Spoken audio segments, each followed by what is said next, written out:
Good evening, this is Brass Tacks. I'm Zakir Jacob. The politics around the surgical strikes is back as Rahul Gandhi's Bharat Jodo Yatra winds through Jammu and Kashmir. Senior Congress leader Digvijaya Singh has questioned the Balakot strikes. He says the Modi government claims it struck Balakot, but it has not shown any proof till date. Neither has it placed any details in Parliament. The BJP, losing no time, hit back saying that this is the return of the Saboot gang, the gang of people who want proof of a military action. And the Congress and the opposition are speaking the same language as that of Pakistan. The Congress, quick to realize that the damage that this could potentially leave the party in, and that too at a time when Bharat Jodo is reaching a conclusion, it is now officially distanced itself from Digvijaya's comments. But is that good enough? Is it counterproductive for the Congress and the rest of the opposition to be playing straight into the hands of the BJP on its turf of nationalism? But first, the story.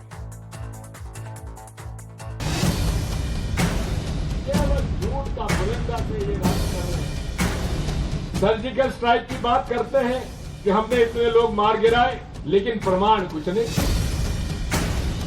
Congress party का चरित्र, भारत जोड़ो यात्रा तो नाम की है, भारत को तोड़ने का कार्य स्वयं राहुल गांधी और तमाम कांग्रेस के नेता उनके इशारे पर कर रहे हैं। आज तक ये बात खुलासा नहीं कर पाई है भारत की सरकार कि आखिर ये 3 क्विंटल आरडीएक्स आया कहां से।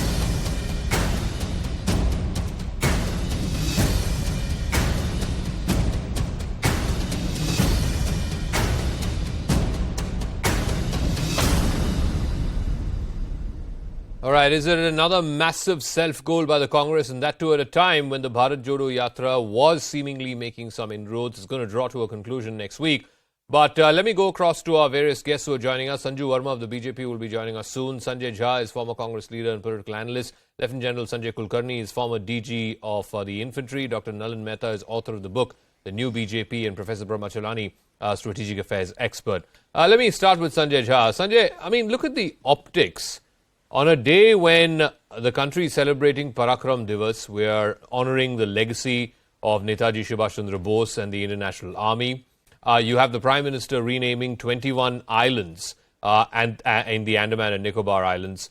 And then when these islands have been named after Paramveer Chakra awardees, many of them giving their life, making the supreme sacrifice for the country, for a Congress leader, a senior Congress leader, multiple-term chief minister in the past, to come out and say, where is the proof of Balakot strikes? I mean, it's tone-deaf, it's frankly, you know, it's unpatriotic, and most importantly, it's politically counterproductive. Well, Zaka, I'm not a counsel for Mr. Digvijaya Singh, but I would like to make a very dispassionate statement. Number one, I don't think this is a very spectacular breaking news item because not just the Congress, but several opposition parties had raised similar apprehensions around that time. But let me make one categorical statement. I believe in India's entire political history. If there is one party that has actually politicized the military, it's the BJP. And let's make a distinction here. I don't think any political party, any responsible leader has ever made a statement which is critical of the armed forces. For heaven's sake, I think they are the bravest in the country. They are amongst the, I would say, those who actually work with very limited kind of quality of armaments they need to defend our frontiers and to prevent us from terrorism.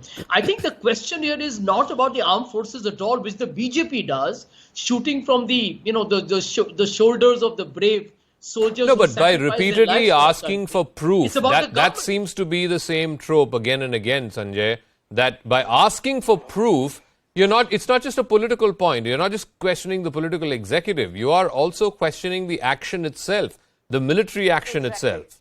No, I just want to make one point, Zaka. Let us just take the example of this surgical strike that happened in 2016, which was led by the very intrepid Lieutenant General D.S. Huda.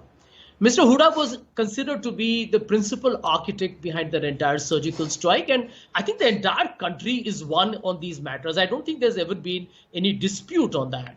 I think he also went on to say later on, and this is his words, not the Congress's words, where he said such surgical strikes or cross-border attacks across the line of actual control, the LOC, had happened several times, 6 to 8 times, even in the time of Mr. Vajpayee. So I believe the Modi government's muscular nationalism to try and appropriate everything that the armed forces do to make it a political spin is one of the unfortunate tragedies of our time. The issue I thought was long settled, not least because, this was the biggest talking point in the 2019 general elections. The people of India voted, and I think it's overwhelmingly clear where they stand on this issue. But I want to ask Sanjay Verma, it's not just what Digvijaya Singh said today.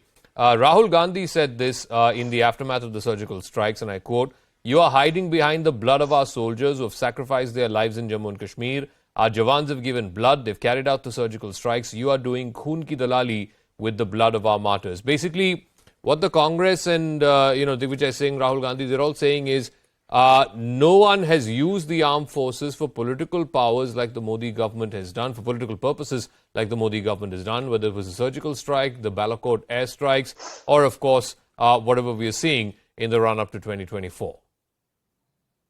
Zaka, let me make it very clear that, when I hear Congressies, including the suspended variety like Sanjay Jha, I'm actually amused.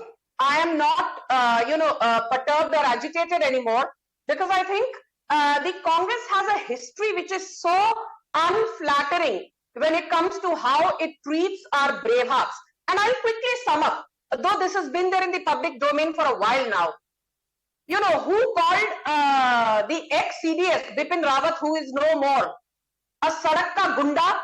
It was senior Congress leader Sandeep Dixit, the son of ex-Chief Minister of Delhi, Sheila Dixit, a long-time Congress veteran, who doubted the veracity of the surgical strike and ridiculed it with comments like khoon ki dalali. It was the Congress. And let me tell you that Digvijay Singh today has the audacity to say that there is no proof.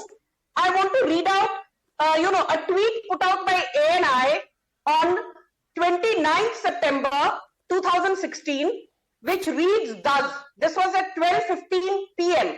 Indian Army has conducted surgical strikes on terror launch pads on the LOC.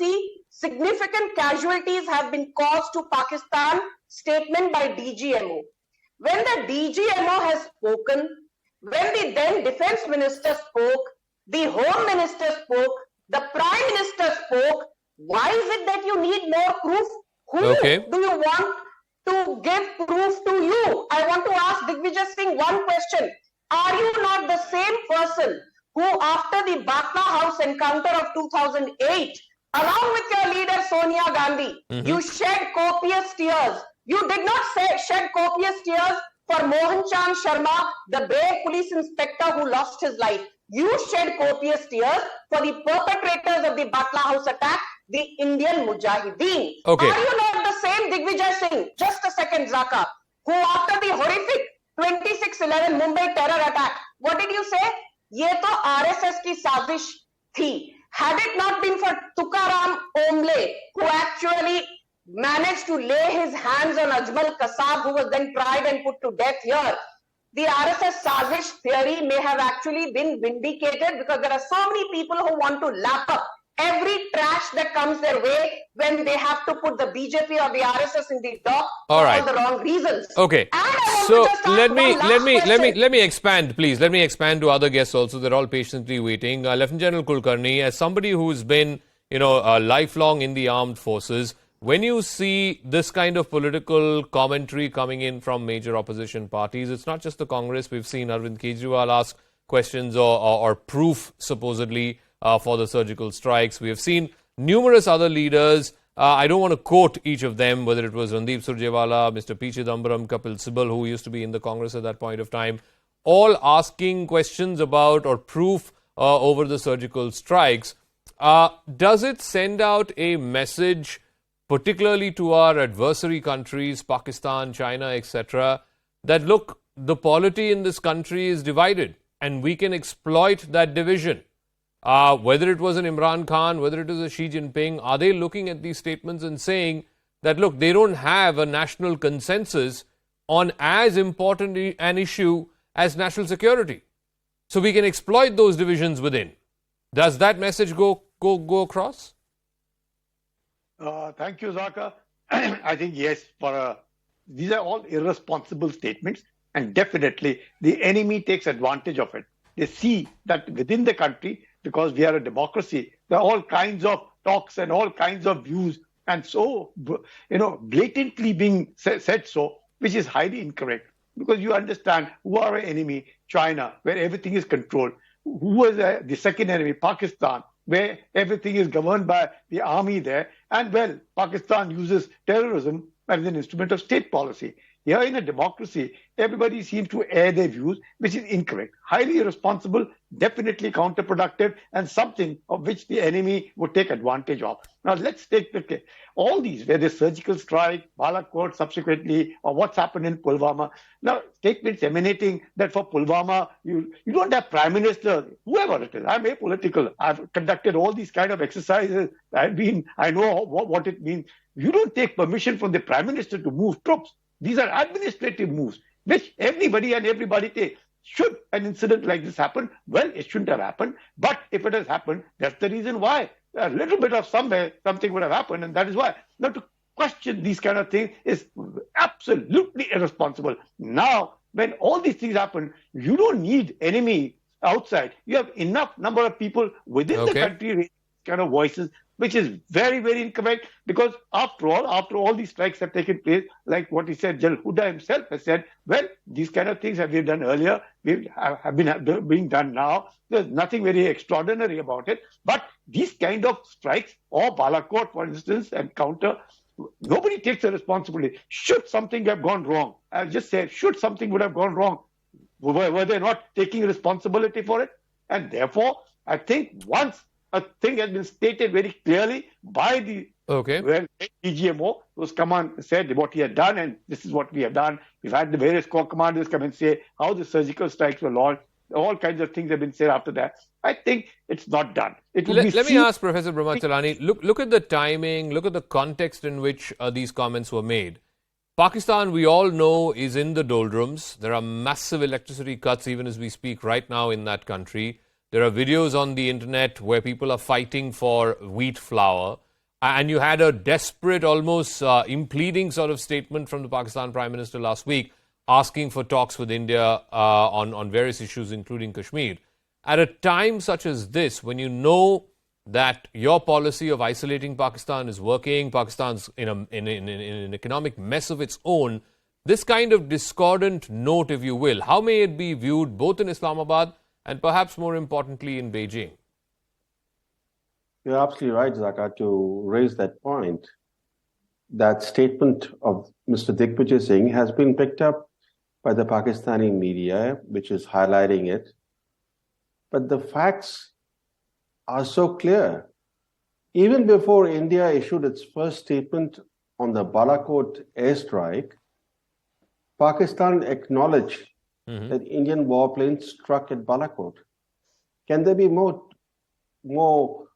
credible evidence than the enemy nation itself acknowledging, even before India had acknowledged anything, that Indian warplanes struck at Balakot, which is right in the heartland of Pakistan? Then within 30 hours of the Balakot airstrike, the Pakistani Air Force struck certain sites in Indian J&K. If there had been no Indian strike at Balakot, why did they strike in India's J&K? And the most telling fact that the Indian strike at Balakot was a very potent threshold breaching airstrike, an airstrike that has signaled that India's failed policy of restraint is over, is the fact that in the last 35 months, since Balakot airstrike, there has not been a single Pakistani major terrorist strike in India. Yeah. In other words, Balakot sent a very powerful deterrent message to Pakistan that if Pakistan were to carry out any major terrorist strike in India, The fact that India had abandoned its failed policy of strategic restraint means that India will retaliate and retaliate in a forceful manner. That's the main reason why, for nearly 3 years now, we have enjoyed peace. There hasn't been a single major Pakistani terrorist strike on Indian soil. Okay. So instead of actually celebrating the fact that we sent a very powerful deterrent message to Pakistan, here is somebody, an important opposition figure, undermining our deterrent message. Okay, That's the tragedy. let me ask Nalin Mehta. I mean, leave alone the strategic part of it that, Professor Chalani has explained, General Kulkarni has explained. Purely, even from a political point of view, Nalin Mehta, for whatever it's worth, the Bharat Jodo seems to have given some kind of an image uplift for Rahul Gandhi, right? People have started taking him seriously. Now Bharat Jodo is entering its sort of fag end. It's the last week, I think next Monday or Tuesday, it ends in Srinagar. And to have Digvijaya Singh play on that same old trope of questioning the forces, questioning these surgical strikes, doesn't it undermine whatever Rahul Gandhi has been trying to do over these last 3 to 4 months? So two very quick points, Zaka. On the surgical strikes, yes, there were tactical local actions that happened in previous regimes too. The big difference with the surgical strikes, firstly, strategically, was that the government made it public and put its political might behind it. This was not a secret action taken by local commanders tactically. This was coordinated across the LC, and the government made it public. And that was the same case with the Balakot airstrikes as well. There was a paradigm shift with this by making it public. I think that's a huge difference between previous governments and this one. From a military point of view, it was similar, but politically, it was a big statement. As far as the political point you're making, Zaka, I think you're right. I think the politics of this is a settled issue for a long time. I think the Congress has nothing to gain by making a statement like this. Politically, it has a lot to lose by statements like this. It's a self-goal. I think that's also why the Congress has officially distanced itself from Digvijaya Singh's statements as well. It's completely unnecessary. But also, I think what Rahul Gandhi's statement came out today, in a sense, this is a lack of message discipline. It's like shooting yourself in the foot. It's completely unnecessary. The Congress is not going to gain any votes by doing this. Yeah, no, and like you said, it's counterproductive. It is trying to actually poke holes or dent the attempt by Mr. Rahul Gandhi to change his image, and thereby, if there is any electoral sort of rub off, if you will, for the Congress's fortunes, then so be it. This is actually going to dent all of that. But Sanjay Jha, let me come back to you. I mean, it sort of almost comes to a point where you're asking yourself, it's the same old players who are making these statements, whether it's a Manishankar Iyer, a Digvijaya Singh. These are not, novices. These are not congressmen from, just 2 days ago or a week ago. They've been congressmen for the last 30, 40, 50 years of their lives. For them to come out and make such discordant notes, I don't know if you've seen that clip of a journalist trying to interview Digvijaya Singh, and Jairam Ramesh realizes, he's also walking with him in Bharat Jodo, he realizes the import of what's being said, and he tries to, push both of them away, separate both of them. I mean, this is basic political sense, isn't it? That you don't say stuff like this because A, you've done it in 2019, you went to the people, this was the biggest issue, and the people have voted overwhelmingly, and B, your leader is trying to reinvent himself and his party, and you go and basically shoot him in the foot. Zaka, I actually respectfully disagree with most of your very eminent panelists today. I'm a believer that in a democracy, and I'm glad we're a democracy, even if it's now pretty much a cosmetic or a synthetic one, the opposition questions the government. I don't agree with one or two gentlemen who said that, China is controlled and Pakistan is a military dictatorship and therefore they have an advantage. I think the very fact that you're dealing with a government that is not particularly celebrated for being very transparent.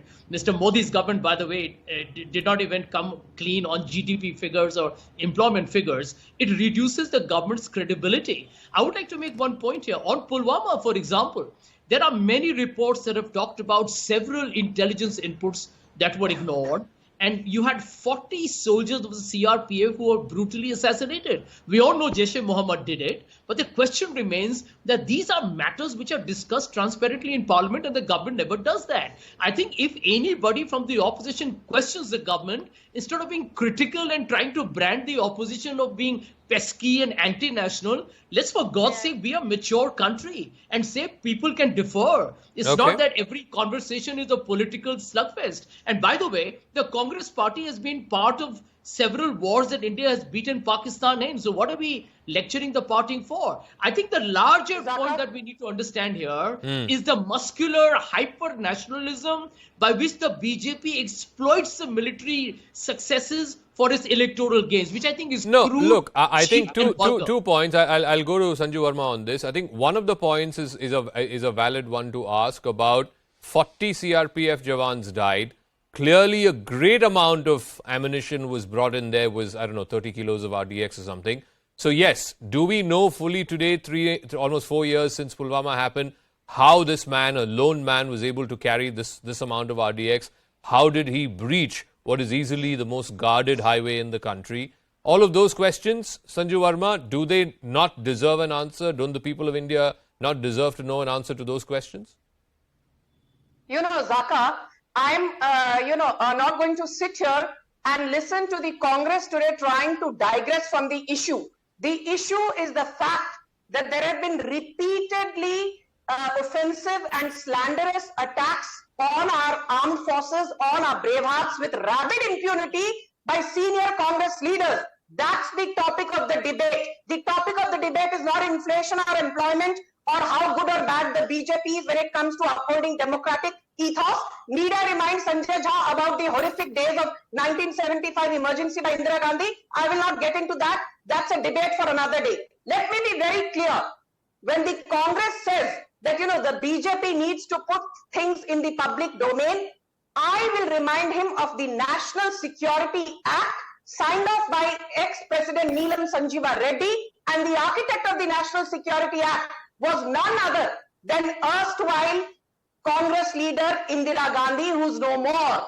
And even if you look at the RTI Act of 2005, both these acts clearly say that in the interest of national security and to uphold India's territorial integrity, the prerogative of what to divulge, when to divulge, how much to divulge when it comes to national security matters is the sole prerogative of the central government, in this case, the Modi government as we speak. So Sanjay Jha, do not sit here and give me a lecture.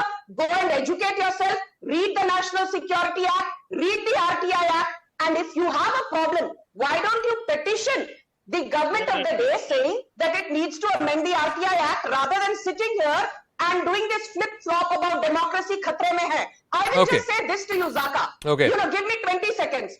After the problems we had last month in the Tawang sector area, there is this tweet put out by the Defense Minister Rajnath Singh at 12:31 p.m. on 13th December 2022. I will not read out the entire tweet. It is available in public domain, but it clearly addresses the Honorable Speaker, and it says this is the statement by Raksha Mantri in the Lok Sabha on 13th December 2022, where he says, on 9th December, PLA troops tried to transgress the LSC in Yangtze area of Tawang sector and unilaterally change the status quo.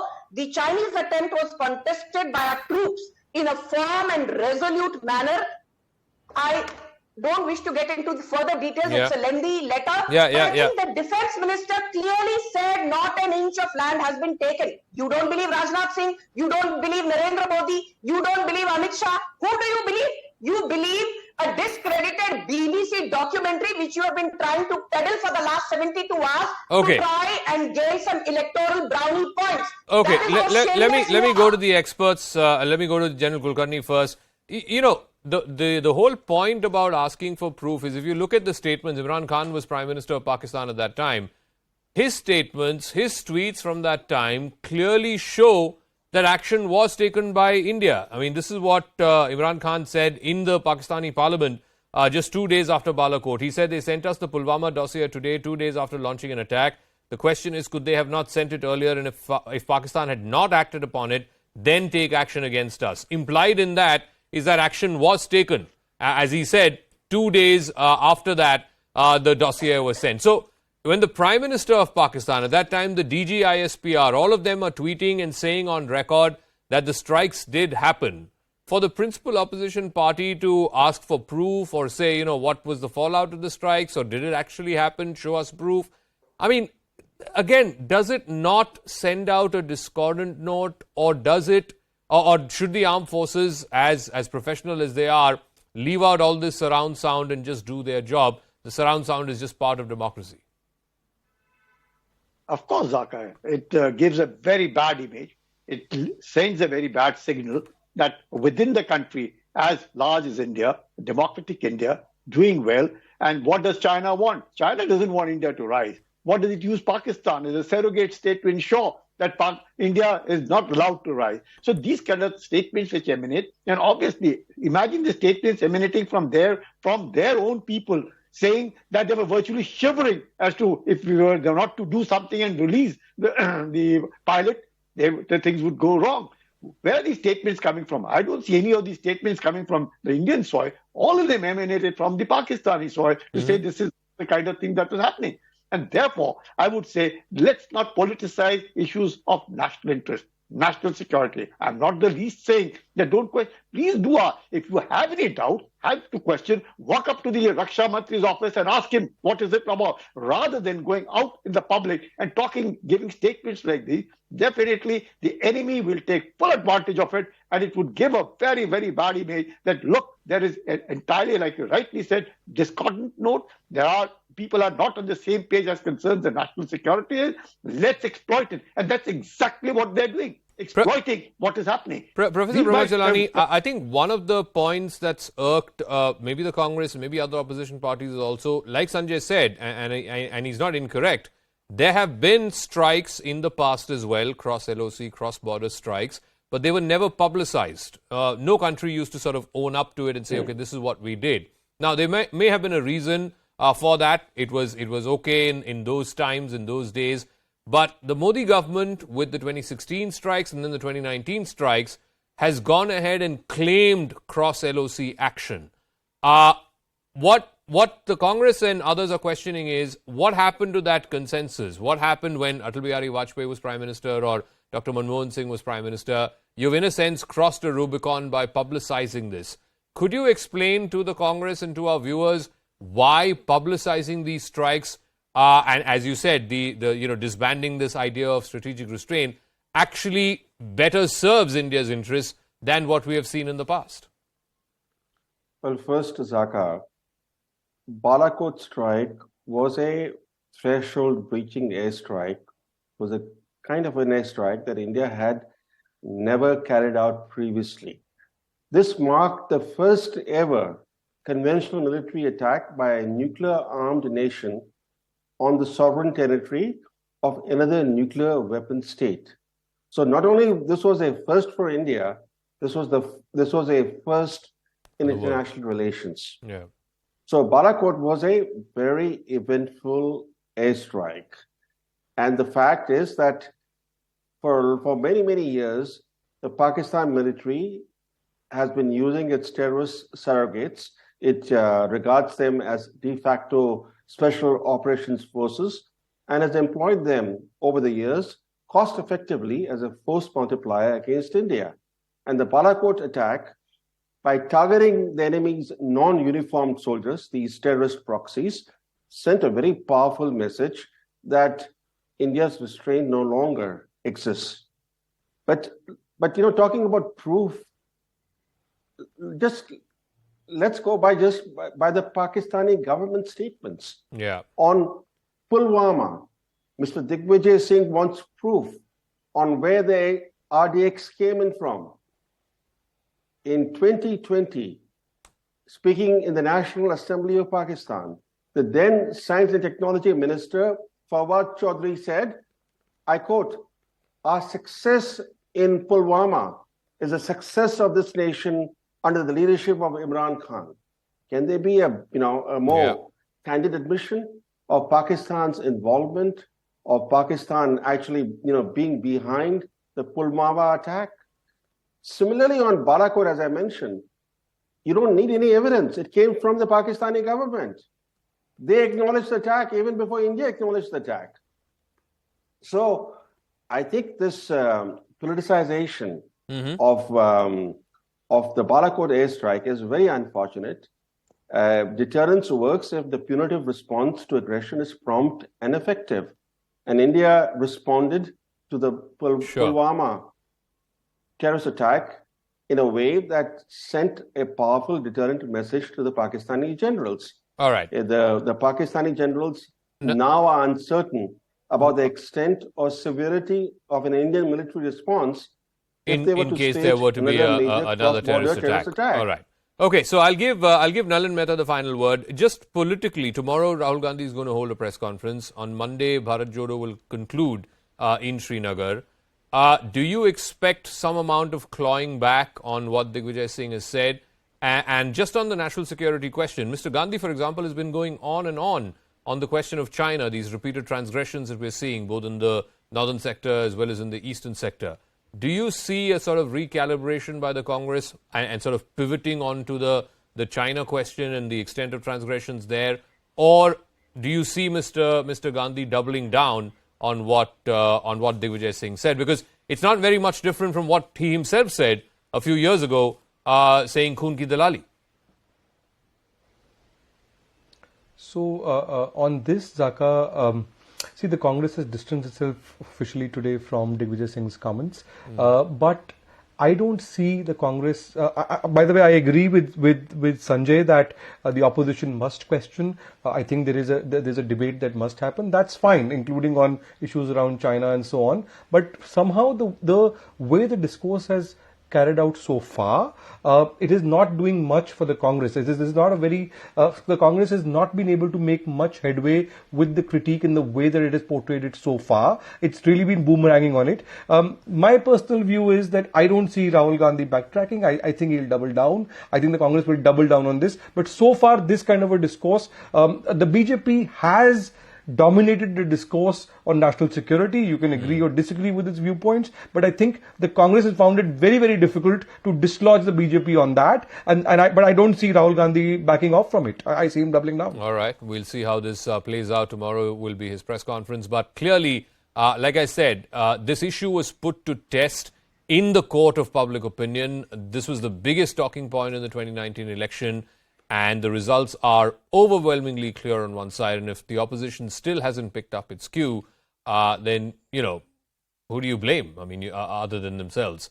All right, I'm going to now move on to another piece of story. I'm going to take a quick break. When we come back right on the other side, we're going to shift focus because today is Parakram Divas. It's the 126th birth anniversary of Netaji Subhash Chandra Bose. There is an all-out fight for his legacy between the BJP and the Trinamool Congress. That's right, on the other side of this quick break.